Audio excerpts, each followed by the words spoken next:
அதாவது விஜயகாந்தோட அரசியல் வாழ்க்கை, சினிமா வாழ்க்கை முடங்கி போனது காரணம் கலைஞருடைய மனைவி பத்மாவதி அவர்கள் தான் பல்லையவானம் அப்படிங்கிறவங்க பெண்மணி.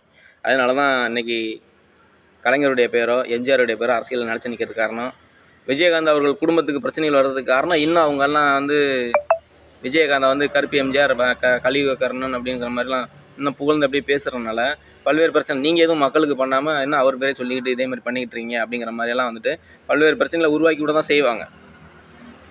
ஸோ இதில் நிறைய பிரச்சனைலாம் இருக்குது. அது அவங்க குடும்பத்தார் பார்த்துக்குறாங்க. அவங்க குடும்பத்தாரோ கட்சி நிர்வாகிகளோ தொண்டர்களோ அவங்க பார்த்துக்குருவாங்க. அது அவங்களோட பிரச்சனை. இந்த பிரச்சனை வந்து அவ்வளோதான்.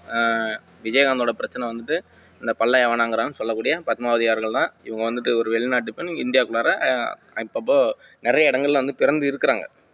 நிறைய தமிழ்நாட்டுக்குள்ள நிறைய வரலாற்று ஆதாரங்கள்லாம் இருக்குது. என்கிட்ட ஆதாரங்கள்லாம் நிறைய இருக்குது. நான் உங்களுக்கு கொடுக்குறதுக்கு தயாராக இருக்கேன்.